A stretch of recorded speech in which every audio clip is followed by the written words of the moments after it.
दोस्तों, आज के सेशन में आपका स्वागत है। मेरा नाम है पंकज यादव। आशा करता हूं कि आप लोग बहुत अच्छे होंगे और आपकी तैयारी बहुत अच्छी चल रही होगी। तो आज हम लेके आए हैं जो अपना पॉलिटी का जो सेशन चल रहा था हमारा, फिर 10 क्वेश्चंस का हम उसको कर रहे हैं। आज हमने बहुत अच्छे अच्छे क्वेश्चंस लिए हैं जिसमें आपको बहुत सारी नई नई चीज़ें सीखने को मिलेंगी। तो हम स्टार्ट करते हैं अपने सेशन को। तो पहला क्वेश्चन क्या है, देखिए लिस्ट 1 दिया हुआ है जिसमें आइटम्स इन इंडियन कॉन्स्टिट्यूशन है। लिस्ट बी है जिसमें कौन सी कंट्री से जो बोरो करी गई ये दिया हुआ है। तो हम चेक करते हैं हमारा कौन सी कंट्री से बोरो करी गई है। तो ऑप्शन जो हमारा पहला है वो क्या है, डीपीएसपी है, यानी कि directive principle of state policy. आपको पता है डीपीएसपी कहाँ से लिया गया है, वो कहाँ से लिया गया है, आयरलैंड से लिया गया है। तो हमारा ऑप्शन ए का ऑप्शन कौन सा होगा, 3। उसके बाद क्या, फंडामेंटल राइट्स। फंडामेंटल राइट्स आपको पता है कहाँ से लिया गया, फंडामेंटल राइट्स जो है हमारा लिया गया है उसको states of United states of America, यानी कि जो बी है हमारा वो हो जाएगा 5th में। हमारी कंकरेंट लिस्ट जो है, concurrent list in union states relations, ये कहाँ से लिया गया है कि कंकरेंट यानी कि समवर्ती सूची, और जो स्टेट और यूनियन यानी कि संघ और राज्यों के बीच जो है रिलेशन, इसको कहाँ से लिया गया है, इसको लिया गया है ऑस्ट्रेलिया से। आप इसको याद रखिएगा, कहाँ से लिया गया है, ऑस्ट्रेलिया से, यानी कि सी का कौन सा है, फर्स्ट। अब जो है हमारा ऑप्शन डी हम चेक करते हैं, India as a union of states with greater power to the union, यानी कि इंडिया कैसा है, हमको पता है स्टेट्स का यूनियन है, ठीक है, मगर सबसे ज़्यादा ग्रेटर पावर, जो ग्रेटर पावर किसके पास है, संघ के पास, यानी कि यूनियन के पास है। ये कहाँ से लिया गया, ये हमारा लिया गया है कनाडा से। आप इसको याद रखिएगा, बहुत इंपॉर्टेंट है ये। देखिए होता क्या है इसमें, हम इससे हमको क्या पता चल, डी का जो है हमारा सेकंड। देखिए होता क्या है, अगर मान लो हमारे स्टेट्स के पास जो है, सारे स्टेट्स जो हमारे रिपब्लिक ऑफ इंडिया है, तो यानी कि रिपब्लिक में क्या है, सारे स्टेट्स हैं, तो उसमें सबसे ज़्यादा पावर किसके पास है, सबसे ज़्यादा पावर क्या है, सेंटर के पास है। सेंटर अगर कुछ करना चाहती है, मान लो 2 स्टेट्स को बंटवारा करना चाह रही है, या 2 स्टेट्स के किसी नाम बदलना चाह रही है कुछ उसमें, तो ये कौन मतलब किसके पास पावर है, ये पावर है किसके पास, ये है सेंट्रल गवर्नमेंट के पास, यानी यूनियन के पास। तो आप इसको याद रखिएगा। और हाँ, मुझे क्या बताना था इसमें, हाँ एक चीज़ और बतानी है, आप इसको एक चीज़ और नोट कर लीजिए। ये चीज़ हमने कहाँ से ली, कनाडा से ली। तो कनाडा में ऐसा ही होता है, कनाडा में ऐसा होता है कि वहाँ जो स्टेट्स हैं उतनी ज़्यादा पावरफुल नहीं है जितना कि वहाँ का यूनियन है। मगर अगर आप वहीं चले जाएंगे ऑस्ट्रेलिया में, तो सॉरी आप चले जाएंगे यूनाइटेड स्टेट्स ऑफ अमेरिका में, तो वहाँ कितने स्टेट्स हैं, वहाँ आपको पता है कि 50 स्टेट्स हैं। उनका क्या है, अलग अलग अपना संविधान है, उनका अलग अलग अपना संविधान है। अगर मान लो वहाँ के किसी स्टेट के जो है बॉर्डर में कुछ चेंजेस करने हैं, नाम में चेंज करना है, कुछ करना है, तो वहाँ डिसीजन कौन लेगा, वहाँ लेंगे स्टेट्स, लेंगे डिसीजन, वहाँ स्टेट डिसीजन लेगा। ये इसको आप याद रखिएगा, ये चीज़ इंडिया से बहुत अलग है। ठीक है, तो हमारा आंसर कौन सा हो रहा था, हमारा आंसर हो रहा था पहले का जो ए का जो हो रहा है, डीपीएसपी हमने लिखा था यहाँ पर, डीपीएसपी ए का है, ए का 3। तो हम इस ऑप्शन में चेक करेंगे ए का 3 कौन सा है, ए का 3 देखो, तो हम ऑप्शन में अगर जाएंगे तो हमको इतनी सारी चीज़ चेक करने की जरूरत नहीं है। ए का 3 देखो, 2 में तो है ही नहीं, ए का 3 इसमें है, 2 में, ठीक है। तो इसमें चेंज कहाँ हो रहा है, इसमें चेंज हो रहा है, देखो सी और डी में चेंज हो रहा है। तो हमने क्या देखना है, सी और डी में देखना है। सी क्या है, कंकरेंट लिस्ट है, कहाँ, कंकरेंट लिस्ट की बात कर रहा है ये, एक मिनट, हाँ क्या कर रहा है, कंकरेंट लिस्ट की बात कर रहा है यूनियन स्टेट रिलेशंस में। इसको कहाँ से लिया गया, ऑस्ट्रेलिया से लिया गया। अगर इसको ऑस्ट्रेलिया से लिया गया है तो ऑस्ट्रेलिया कौन सा नंबर है, ऑस्ट्रेलिया फर्स्ट नंबर है, यानी कि सी का क्या होना चाहिए, फर्स्ट होना चाहिए। तो आपको कौन से ऑप्शन में सी का फर्स्ट दिख रहा है, सी का फर्स्ट दिख रहा है इस वाले ऑप्शन में, तो आपका आंसर कौन सा हो जाएगा, आंसर डी। आप सारी चीज़ें ना चेक करके, अब देखिए क्या होता है, आपको पहला अगर ऑप्शन चेक करते तो आप ये 2 जो है ऑप्शन आप क्या करते, इसको कट कर देते। आप उसके बाद देख रहे हैं कि ये 2 ऑप्शन हो सकते हैं मेरे, तो इसमें डिफरेंस कहाँ आ रहा है, सी या डी। आप सी या डी चेक कर लेते, उसको मैच करा लेते, तो आपका आंसर सीधा मिल जाता, ना कि आपको ABCD पूरा चेक करना पड़ता है ऐसे करके। ठीक है, तो हम चलते हैं अपने नेक्स्ट क्वेश्चन में। तो हमारा आज नेक्स्ट क्वेश्चन क्या है, हमारा नेक्स्ट क्वेश्चन है PIL से रिलेटेड है। PIL क्या आपको पता होगा क्या होता है, PIL होता है पब्लिक इंटरेस्ट लिटिगेशन। ठीक है, अब ये पूछ रहा है पब्लिक इंटरेस्ट लिटिगेशन में बी लिंक्ड विथ, यानी कि पब्लिक इंटरेस्ट लिटिगेशन किससे लिंक्ड है, जुडिशियल रिव्यू। क्या जुडिशियल रिव्यू से है पब्लिक इंटरेस्ट, हम क्यों डालते हैं, PIL कब डालते हैं, PIL देखिए आपने देखा होगा, कोई सोशल मुद्दा होगा, या मान लीजिए कोई भी ऐसा मुद्दा जो कि बहुत जो लार्ज लोगों से क्या हो जुड़ा हो, मतलब बहुत सारे लोगों से जुड़ा हो, वो क्या होता है उसके ऊपर PIL डाला जाता है। तो आपने देखा, तो जुडिशियल रिव्यू से रिलेटेड है, ये नहीं है। जुडिशियल एक्टिविटीज़म से अगर आप PIL डालते हैं, पहली बात तो आप क्या मान लो आप PIL कब मतलब आप PIL आपसे रिलेटेड ना होते हुए केस भी तभी भी आप क्या कर सकते हैं, पीएल डाल सकते हैं। मान लो बच्चों के ऊपर अपराध हो रहा है तो आप क्या कर सकते हैं, आपने पीएल डाल दिया, तो आपने क्या किया है, तो क्या आपने क्या किया, सोशल एक्टिविज्म की है, तो आपका आंसर क्या हो जाएगा, सोशल एक्टिविज्म। जुडिशियल जो होता है, जुडिशियल एक्टिविज्म, जो पीआई रिलेटेड है जुडिशियल एक्टिविज्म से है, तो उसके साथ क्या, जुडिशियल इंटरवेंशन, ये भी गलत है, जुडिशियल सैंक्टिटी, ये भी गलत है। तो आप इसको याद रखिएगा। इसमें दो तीन चीज़ें और हैं, आप इसको याद रखिएगा। ये पीआईएल जो लाया गया है, ये किस देश से, कहाँ से हमने बोरो किया, पीआईएल को जो लाया गया है वो लिया है हमने यूएसए से, ठीक है, यूएसए से हमने पीआईएल कहाँ से लिया है, यूएसए से। अब हम क्या करते हैं, इसके बाद जो है हमारा, कि जो हमारे देश में पीआईएल के आर्किटेक्ट कौन कौन है, पीआईएल के जो हमारे देश में आर्किटेक्ट हैं वो कौन है, पीएन भगवती। क्या नाम है, PN Bhagwati, PN Bhagwati and Krishna Iyer. आप याद रखिए, कृष्णा अय्यर, पीएन भगवती एंड कृष्णा अय्यर, ये दोनों क्या है, आर्किटेक्ट हैं। अब हम देखते हैं कि हमारे देश में पहला पीआईएल कौन सा था, जो पहला पीआईएल कौन सा था हमारे देश में जो आया। तो हमारा आंसर तो आपको याद ही हो गया होगा, आंसर कौन सा है, जुडिशियल एक्टिविज्म सी। तो पहला पीएल जो था हमारे देश में वो था मुंबई कामगार सभा, मुंबई कामगार सभा वर्सेस अब्दुल्ला भाई एंड फैजुल्ला भाई, अब्दुल्ला भाई एंड फैजुल्ला भाई एंड अदर्स, ठीक है। तो ये था हमारा पहला पीआई, जो पीएल डाला गया था, ठीक, पहला पीएल डाला गया था। मगर क्या कहते हैं, कुछ लोग मानते हैं कि ये ना होके पहला पीएल जो हमारा था वो ये था। मैं बताता हूँ कौन सा वो मानते हैं लोग।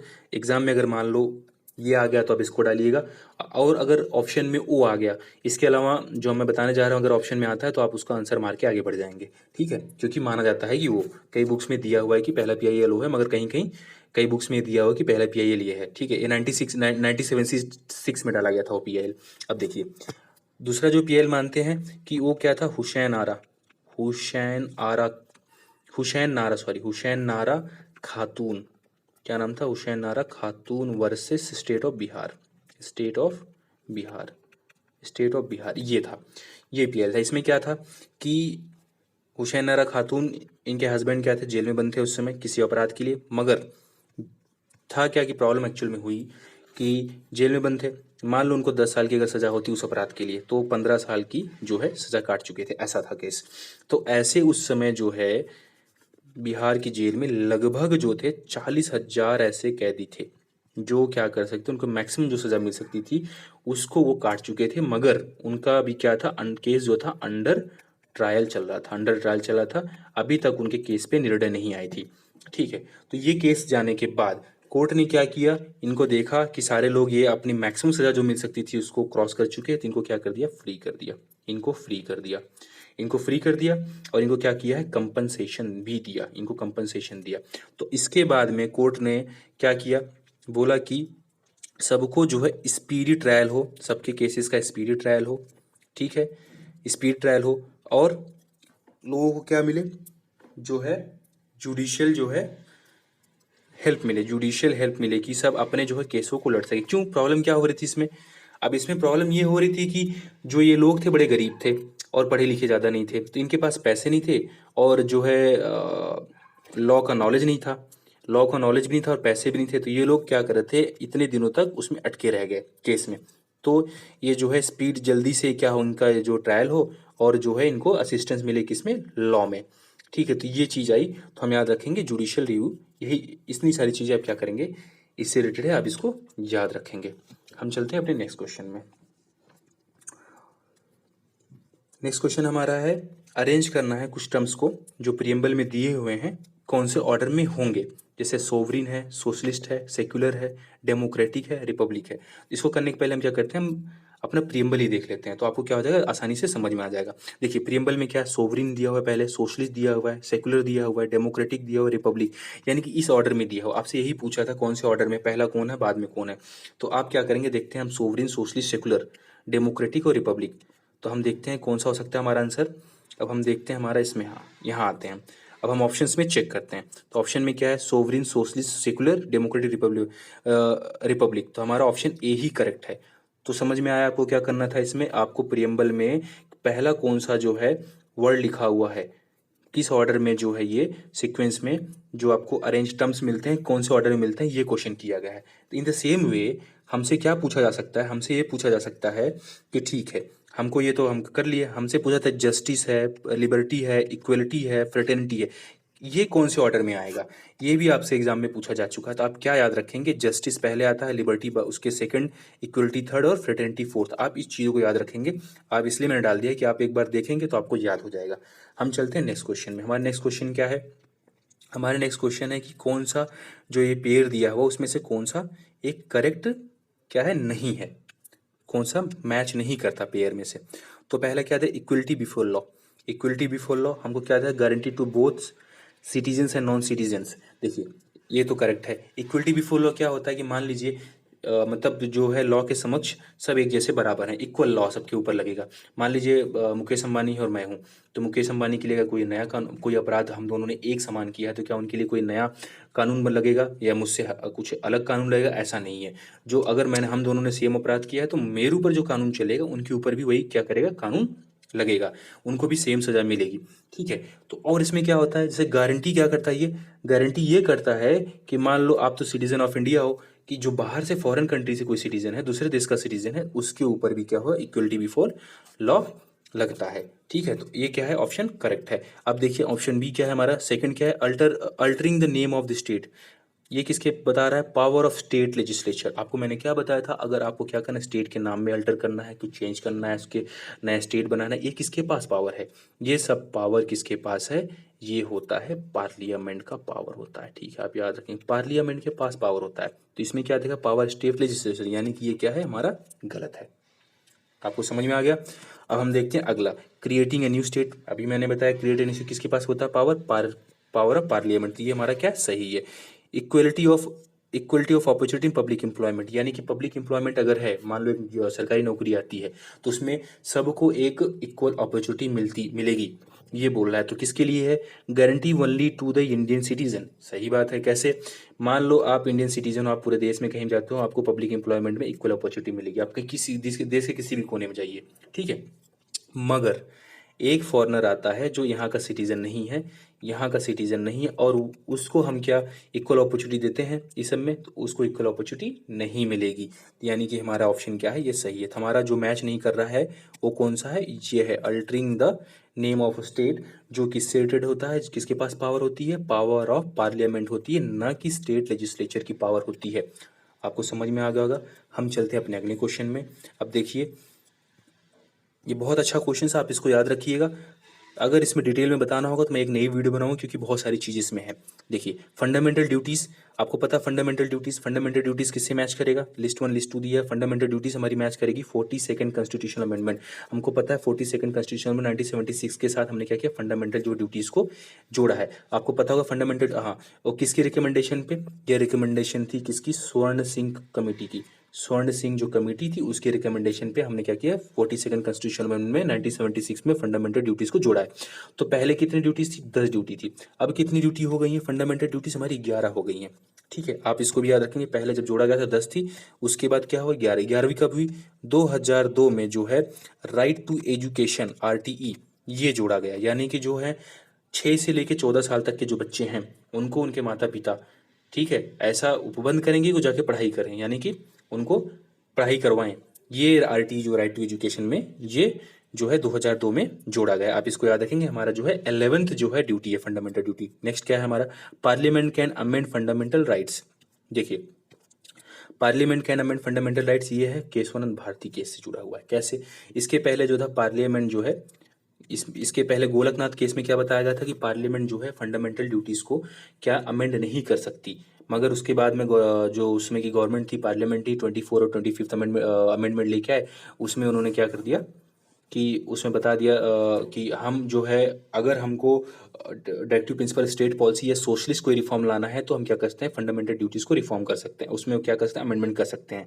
ये ला दिया उन्होंने गोलकनाथ केस के बाद। तो इस केस में क्या बोला, और उन्होंने ये बात करी कि जो है जो सुप्रीम कोर्ट जो है वो क्या नहीं कर सकती इसके ऊपर, जो है सुप्रीम कोर्ट जो है जो हमने जो शेड्यूल 9 में जो है लॉज हैं उसको क्या नहीं कर सकती, जुडिशियल रिव्यू नहीं कर सकती, कोई भी कोर्ट जुडिशियल रिव्यू नहीं कर सकती। तो इस केस में रिजल्ट क्या आता है, इस केस में रिजल्ट ये आता है कि बताती है ठीक है फंडामेंटल ड्यूटीज़ को आप अमेंडमेंट कर सकते हो, मगर जुडिशियल रिव्यू भी हो सकता है, जुडिशियल रिव्यू भी किया जा सकता है। तो अगर कोई व्यक्ति का फंडामेंटल राइट्स का वायलेशन हो रहा है, मान लो शेड्यूल 9 से रिलेटेड है, लैंड रिफॉर्म से रिलेटेड है, तो वो अगर कोर्ट में जाता है तो कोर्ट क्या करेगी, पहले ये चेक करेगी कि क्या उसके फंडामेंटल राइट का वायलेशन हो रहा है, अगर होता है तो ठीक है। दूसरा, क्या वो बेसिक स्ट्रक्चर का हनन कर रहा है, वॉयलेट कर रहा है बेसिक स्ट्रक्चर के फंडामेंटल को, अगर करता है तो क्या करेगी, उस पर क्या कर सकती है वो, जुडिशियल रिव्यू कर सकती है। ठीक है, ये आपको समझ में आ गया होगा। हाँ, अब एक चीज़ याद रखिएगा, जो केशवानंद भारती केस था इसमें कितने जो जज थे उसमें 13 जजों की बेंच थी, आप याद रखिएगा। देखिए ऐसा है कि मगर आपको अगर मैं सारा बताऊंगा तो आप समझ नहीं पाओगे अभी, तो मैं इसको ऊपर ऊपर से बता देता हूँ। मैं जब बनाऊंगा केसेस बताऊंगा क्या क्या हुआ था तो मैं अच्छे से एकदम एक्सप्लेन कर दूंगा, नई वीडियो बनाऊंगा तो आपको एकदम अच्छे से समझ में आ जाएगा। अभी ऐसा आपको बताऊंगा तो हौच पौच हो जाएगा, आप समझ नहीं पाएंगे। ठीक है, आप कंफ्यूज जाएंगे ज़्यादा। हम चलते हैं अगला, देखते हैं क्या है। अब देखिए, जो डॉक्ट्रिन ऑफ बेसिक फीचर, ये किससे रिलेटेड है, ये है मिनरल मिल्स, आप इसको याद रखिए एकदम। ठीक है, prohibition of traffic in human beings. देखिए जो ह्यूमन ट्रैफिकिंग है इसको रोकने के लिए कौन सा आर्टिकल है, कौन सा आर्टिकल रिलेटेड है, वो आर्टिकल रिलेटेड है आर्टिकल 23 ऑफ द कॉन्स्टिट्यूशन, आप याद रखिएगा। ठीक है, अब हम अपना ऑप्शन मैच करते हैं। देखिए अगर हमको मान लो इसमें सारी चीज़ें नहीं पता, हमको पहले पता था कि ऑप्शन ए पता है, और ऑप्शन कौन सा पता है हमें, हमको ऑप्शन ए पता है और ऑप्शन डी पता है, तो हम क्या आंसर निकाल सकते हैं। ऑप्शन ए से चेक करेंगे, ऑप्शन ए का क्या है, फंडामेंटल्स थर्ड है। तो इसमें आप देखिए ऑप्शन ए में A B C, option A में कितने हैं जो थर्ड है, ऑप्शन ए में सिर्फ एक ही थर्ड है, तो हमारा आंसर क्या हो जाएगा, आंसर ए। तो आपको सारी चीज़ें ना पता हो तभी भी आप आंसर कर सकते हैं। आप देख लीजिए यूपी पीसीएस में 2007 का क्वेश्चन पेपर है ये। ठीक है, अब आप अगर मान लीजिए आपको आंसर जो ऑप्शन डी है उसका आंसर आपको पता है कि सेकंड आंसर है, तो आप चेक करोगे सेकंड, डी में सेकंड कहाँ है, डी में सेकंड कहाँ है, देखिए यहाँ नहीं है, यहाँ नहीं, यहाँ नहीं, तो आंसर यहाँ यहाँ पर है। तो आप क्या कर सकते हो, तब भी आपका आंसर क्या हो जाता, ए हो जाता। तो आप ऐसे भी आंसर कर सकते हो, आपको सारी जानकारी ना पता हो तब भी आप क्या कर सकते हो, चूज करके एक दो ढूंढ के उसमें से लिस्ट में मैच करके आप आंसर अपना निकाल सकते हो, इतना टाइम जाया करने की जरूरत नहीं है। हम चलते हैं अपने, हाँ यहाँ देखिए मैंने फंडामेंटल ड्यूटीज़ का आपके लिए डाल दिया, आप एक बार रीड कर लेंगे आपको समझ में आ जाएगा। फंडामेंटल जो आपकी ड्यूटीज़ क्या क्या हैं, ये 10 फंडामेंटल ड्यूटीज़ दी हुई हैं, आप इसको रीड कर लीजिए एक बार। तो हम चलते हैं, देखते हैं हम इसमें फंडामेंटल ड्यूटीज़ में और क्या है। देखिए इंपॉर्टेंट एक चीज़ आप ये जरूर याद कर लीजिए। देखिए पार्लियामेंट ने कब पास किया था, 1976 42 कॉन्स्टिट्यूशनल अमेंडमेंट में, उस समय कितने थे, 10 फंडामेंटल ड्यूटीज़ थे। ठीक, उसके बाद में क्या हुआ, लेटर जो 11वां फंडामेंटल ड्यूटी आया, कितने में आया, 2002 में आया। ये कब हुआ था, 86th कॉन्स्टिट्यूशनल अमेंडमेंट में। जो आरटी है, राइट टू एजुकेशन, ये वाला कई बार क्वेश्चन आ चुका है, जो 6 से 14 साल के बच्चों को एजुकेशन की बात करता है। ये देखिए जो पेरेंट्स क्या करें उसको अपॉर्चुनिटी दें, प्रोवाइड करें opportunities for education to the child between the age of 6 to 14, ये बात करता है। ठीक है, तो आप इसको याद रखिएगा, ये जो है इसको तो पक्का इतना आप याद रखिएगा, ये 2 बार 2-3 बार इसको रोक पढ़ लीजिएगा, नोट कर लीजिए ये जरूर, क्योंकि इस पे क्वेश्चन आता ही आता है। बेशक उस पर क्वेश्चन ना आए मगर इस पे क्वेश्चन आता है। वैसे भी पूछ रहे थे आपकी फंडामेंटल ड्यूटीज़ क्या क्या हैं कभी कभी, तो आप इसको पढ़ लीजिए एक बार, जो मैंने अभी वो मार्क किया उसको तो जरूर पढ़ लीजिए। अब देखिए इसमें क्या क्वेश्चन, अगला क्वेश्चन हमारा है, अगला क्वेश्चन क्या बोल रहा है, in which 5 year plan the main objective was to eradicate poverty. कौन से 5 year प्लान में जो था पॉवर्टी को इरेडिकेट करने का जो प्लान था, मेन ऑब्जेक्टिव सिर्फ क्या था, मेन ऑब्जेक्टिव था इरेडिकेट करना पॉवर्टी को। तो आपको पता है पहले, देखिए 4 5 year plan, 5th 5 year plan, 6 5 year plan, 7 5 year plan, तो आपका आंसर कौन सा होगा, 5th 5 year plan. 5th 5 year plan का जो मेन ऑब्जेक्टिव था क्या करना था, इरेडिकेट करना था पॉवर्टी को। उस समय कौन थी प्राइम मिनिस्टर, उस समय प्राइम मिनिस्टर थी इंदिरा गांधी, आप इसको भी याद रखिएगा। 5th 5 year प्लान जो था उसमें क्या था, इरेडिकेट करना था उसका मेन ऑब्जेक्टिव, किसका, पॉवर्टी को। हम चलते हैं अपने नेक्स्ट क्वेश्चन पे। नेक्स्ट क्वेश्चन हमारा क्या है, नेक्स्ट क्वेश्चन हम देखते हैं, which one of the following can not be suspended और restricted even during the national emergency. इसमें कौन सी जो कौन सा है, जो ऑप्शन दिए हैं कौन सा उसमें से ऑप्शन है जो क्या हो सकता है, सस्पेंड भी नहीं किया जा सकता और रिस्ट्रिक्ट भी नहीं किया जा सकता, चाहे इमरजेंसी लगी हो तो, नेशनल इमरजेंसी लगी हो तब भी। तो ऑप्शन हम चेक करते हैं, हमारा ऑप्शन क्या है, right to reside and settle in any part of India. देखिए इमरजेंसी लगा तो आप इस इतना ज़्यादा आपका मूवमेंट नहीं होगा, इमरजेंसी में तो आपका मूवमेंट नहीं होती, तो ये ऑप्शन आपका क्या होगा, गलत हो गया। सेकंड क्या है, राइट टू लाइफ एंड, इसको हम बाद में देखते हैं, यही हमारा आंसर है। Right to move freely throughout the territory of India, ये तो पॉसिबल ही नहीं है, इमरजेंसी लगी है। तो आप वैसे भी पॉसिबल नहीं होता। Right to carry on any profession और बिजनेस, इमरजेंसी टाइम पे आप कैसे करेंगे, ये तो है नहीं। तो आपको क्या मिलता है, right to life and personal liberty. ये आपको क्या है, ये आपका नहीं सस्पेंड होता ना, इसको किसी कोई रिस्ट्रिक्ट कर सकता है, इसको कभी रिस्ट्रिक्ट भी नहीं किया जा सकता। ये आपका ऑप्शन, सॉरी ये नहीं, ऑप्शन बी है आपका। ठीक है, ऑप्शन बी। मैं इसको क्लियर करता हूँ तो आप कंफ्यूज आएंगे। देखिए ये गलत है, ऑप्शन बी जो है आपका क्या है, सही है। तो ये आर्टिकल किस में आता है, आर्टिकल 21 में आता है, आप याद रखिएगा। हम article right to life and personal liberty, आप इसको याद रखिएगा। ये कभी कोई भी इमरजेंसी लग जाए, इवन नेशनल इमरजेंसी लग जाए, उसमें कभी भी सस्पेंड नहीं होती या उसको कम नहीं, आपके जीने का अधिकार नहीं छीना जा सकता।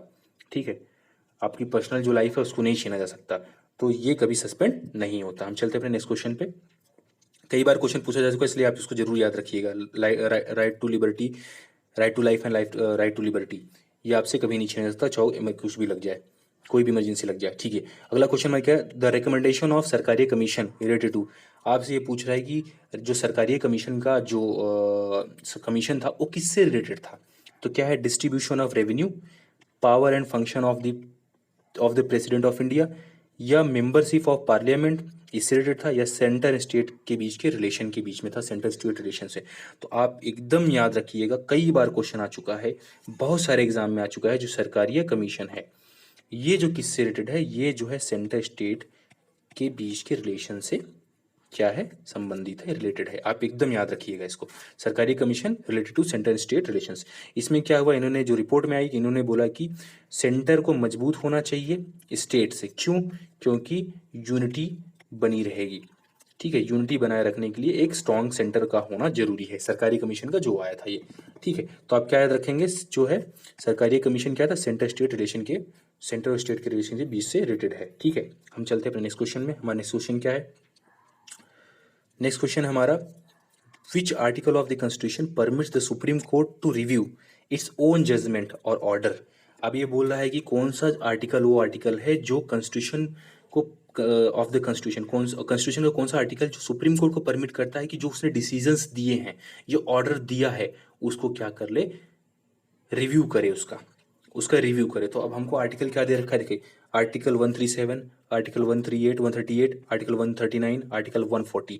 तो आपका जो आंसर है इससे रिलेटेड, जिसमें सुप्रीम कोर्ट को पावर मिलती है कि वो अपने जजमेंट को क्या कर सके, रिव्यू कर सके, ऑर्डर को रिव्यू कर सके, वो आर्टिकल है कौन सा, आर्टिकल 137। बहुत अच्छा क्वेश्चन है, कई बार पूछा जा चुका है कई एग्जाम्स में। देखिए यूपी पीसीएस मेंस 2008 का क्वेश्चन है, तो आप क्या करेंगे, इसको याद रखेंगे।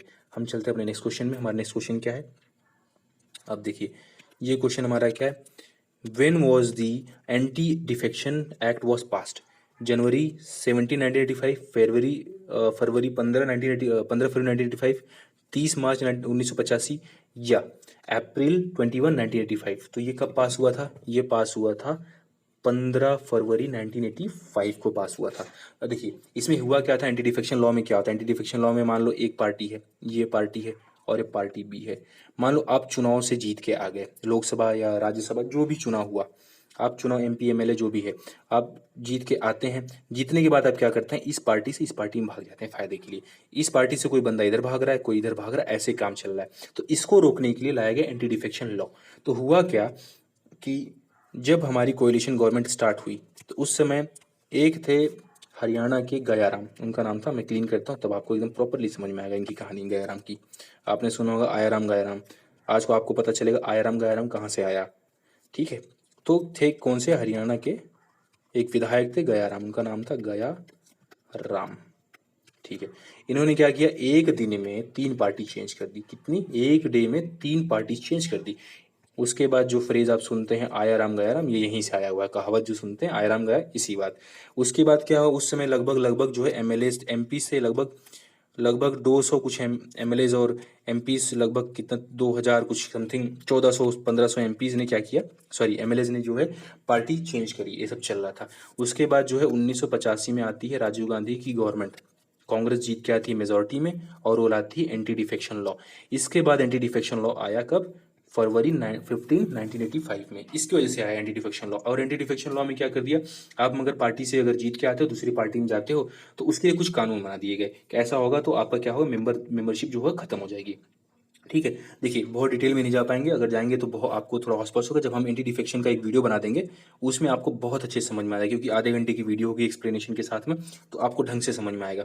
आप अभी इतनी जानकारी बहुत है आपके लिए, इतना आप क्वेश्चन सॉल्व करते हुए इतना याद रख लीजिए। ठीक है, हम चलते हैं नेक्स्ट क्वेश्चन में। सॉरी, ये हमारा जो है एंड ऑफ द सेशन हो गया, क्वेश्चंस ख़त्म हो गए। तो इसी के साथ आशा करता हूँ कि आपको बहुत क्वेश्चंस अच्छे लगे होंगे, आपको समझ में आया होगा। और अगर आपको समझ में आया है तो आप क्या कीजिए, लाइक कीजिए, सब शेयर कीजिए, सब्सक्राइब कीजिए और अपने दोस्तों से भी करवाइए, क्योंकि उनको भी बहुत ऐसे क्वेश्चंस, अच्छे अच्छे क्वेश्चंस करेंगे। जो आप देख ही रहे हैं मैं कैसे लेवल के क्वेश्चन करा रहा हूँ। कुछ आईएएस के क्वेश्चंस हैं, यूपीएससी के क्वेश्चंस है, कुछ यूपी पीसीएस के क्वेश्चंस है, कुछ बिहार पीसीएस के क्वेश्चंस है। तो मैं इस लेवल के क्वेश्चंस करा रहा हूँ जो कि आपको सीडीएस में, सीएपीएफ में, लगभग सब जगह फायदे करेगा, क्योंकि वहाँ से रिलेटेड क्वेश्चन बन के आते हैं, वहीं से डायरेक्ट क्वेश्चन भी आते हैं। तो आप इसको करिएगा, बहुत फायदा होगा आपको। तो इसी के साथ धन्यवाद और जय हिंद, जय भारत।